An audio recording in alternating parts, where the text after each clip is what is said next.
আসি আমরা সর্বপ্রথম এই আমরা ভিডিওটি দেখি আগে। আপনি শেষ করে দেবেন নাকি? তো কি করবেন? জলসাটা টাকা পেয়ে গেছেন ওই জন্য মানে আপনি উঠিয়ে দেবেন? হ্যাঁ, 10 টাকা ওই করতে হবে না? এতক্ষণ থেকে কি করছি? এতক্ষণ থেকে কি করছি? আমাকে কালেকশন করতে বলেছে 11:30টার সময়। কেন বলবে? আপনি জালসা করেন, আপনাদের কোনো কমন সেন্স আছে নাকি? কোনো কমন সেন্স আছে আপনাদের? স্টেজে কিভাবে কথা বলতে হয় জানেন না? কেন চিঠি দিয়েছেন? চিঠি আমার পকেটে আছে, ধরেন আপনাকে চিঠি দিচ্ছি। জালসাদের সভাপতি কেন রেখেছেন আপনারা? জালসাদের সভাপতি কেন রেখেছেন? আপনি সভাপতি হতে পারেন না? আপনি সভাপতি হতে পারেন না? জাহেল লোক, মূর্খ লোক, বক্তার সঙ্গে কথা বলতে জানেন না। সভাপতি রেখে নিচে সভাপতি করেছেন। আগে সভাপতি হবেন, তারপরে অন্য সভাপতিকে দায়িত্ব দিবেন। আগে তো কমিটি 11:30 টাকা করতে পারছে। এই জন্য আপনাদের এইগুলো বেয়াদবির কারণে কথা বলতে জানেন না। আপনারা এতগুলো লোকের সামনে এইভাবে কথা বলছেন। আচ্ছা ভাই, দেখা হয়ে গেল। এই হচ্ছে আমাদের সমাজের আচরণ। আমি জানি না এই জালসাটি কোথাকার হয়েছে, প্রায় এক জায়গায় দেখলাম কেউ উত্তর দিনাজপুর না দক্ষিণ দিনাজপুর এই বলেই।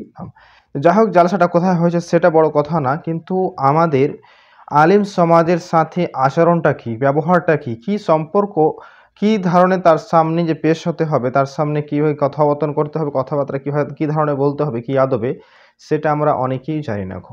বড় দুঃখ হয়, যেমন এই ধরনের ভিডিওগুলো যখন আসি, তিনি ছোট আলিম হতে পারে, তিনি মক্তবের আলিম হতে পারে, কিন্তু আপনার মক্তবের কাম যতগুলো করে তিনি একটা বড় আলিম করে না। আপনার ছোট ছোট বাচ্চাগুলোকে যে আলিফ বা শিখায় সে একজন মক্তবেরই আলিম থাকে। আপনি যাকে প্রত্যেক সপ্তাহে আপনি জুমার টাইমে যে নামাজ পড়তে যান, তিনি মক্তবের আলিমই খুতবা দিয়েই।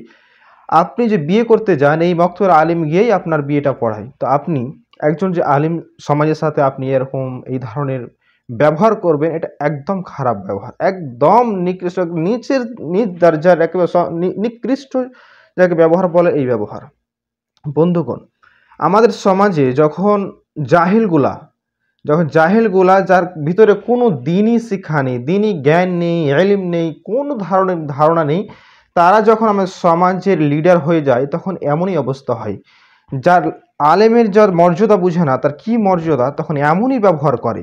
তাকে কি আপনি গরু ভ্যাঁস পেয়েছেন যে আপনি যতক্ষণ তাকে মাঠে মানে যতক্ষণ ভুঁই চাষ না হবে তখন চালাতেই থাকবেন, চালাতে নেবেন না? তিনি একজন মানুষ, তিনি আপনাদের মানুষ, কিন্তু আপনার আমার থেকে ওনার আলেমদের মর্যাদা অনেক বেশি, আলেমদের অনেক মর্যাদা বেশি। আলেমদের ক্ষেত্রে বলা হয়েছে ওলামা ও ওয়ারাসাতুল আম্বিয়া। কাদের? ওলামাগণ, আলিমগণ হলো আম্বিয়াদের ওয়ারিস। আর ওয়ারিস কাকে বলে আমরা খুব ভালোভাবে জানি। যখন আপনার বাবা মারা যায়, তার আপনি ওয়ারিস হিসেবে তার আপনি ধন সম্পদ পান, তার টাকা পয়সা পান, তিনি যদি কিছু ছেড়ে যান সেই সম্পদগুলো আপনি পান। কিন্তু আলেমগণ কি পায়? কিছু পায় না। তারা পায় কি? আলিমগণ কোনো ওয়ারিস হয় না, কোনো দেরহাম ও দিনারে মানে ধন সম্পদের টাকা পয়সার তারা ওয়ারিস হয় না। তারা ওয়ারিস কিসের হয়েছে? ইলমের ওয়ারিস হয়েছে। উলামা ও ওয়ারাসাতুল আম্বিয়া কিসের ওয়ারিস হয়েছে? ইলমের। আম্বিয়া কেরাম, রাসূল কেরাম, নবীরা যেইগুলা ইলম ছেড়ে গেছেন, হাদিস, কোরআন মাজিদ, আল্লাহ রাসূল সাল্লাল্লাহু আলাইহি সাল্লাম ছেড়ে গেছেন, সেই সমস্ত ওয়ারিস হলো এই ওলামা কেরাম। এই ওলামা কেরামরাই আছে যারা আপনাকে সকাল সন্ধ্যা আপনাকে বলতে থাকে আপনি সিরাতে মুস্তাকিমের পথে এসো, তুমি জান্নাতের পথকে বেছে নাও, জাহান্নামের পথকে তুমি ছেড়ে দাও, তুমি মরণকে তুমি স্মরণ করো, তুমি বিড়ি সিগারেট গুটকাগুলোকে তুমি ছাড়ো। এই ওলামা কেরাম যাকে আপনাকে প্রত্যেক জুমাতে দাঁড়িয়ে দাঁড়িয়ে এক ঘন্টা ধরে আপনাকে খুতবা দেয়, এই ওলামা কেরাম, আমি তো তার হক পর্যন্ত তাদেরকে দিই না। তার বেতন কত রাখি? 6-7 হাজার, প্রায় মানুষ বক্তব্যের বেতনগুলো এরকমই হয়। মাদ্রাসা তো ছাড়েন, তো ওখানেও সেরকম কিছু বেশি এরকমই আছে। তো বন্ধুগণ, আমরা চাই যে আমরা ওলামা কেরামদের মর্যাদা করি, তাদের সম্মান করি। যখন গ্রামের মধ্যে কোনো ওলামা থাকে না, কোনো আলিম থাকে না, শুধু একজন আলিম, দুইজন আলিম। আপনি নিজের গ্রামটাই দেখেন। আমি আমাদের গ্রামের কথা বলি যে সেখানে শুধু 1 থেকে 2 জন আলিম, তার মধ্যে সবাই। বেশি লম্বা চড়া না করে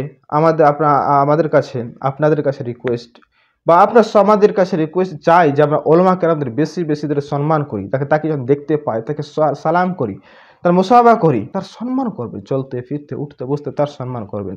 আসসালামু আলাইকুম ওয়া রাহমাতুল্লাহি ওয়া বারাকাতুহু।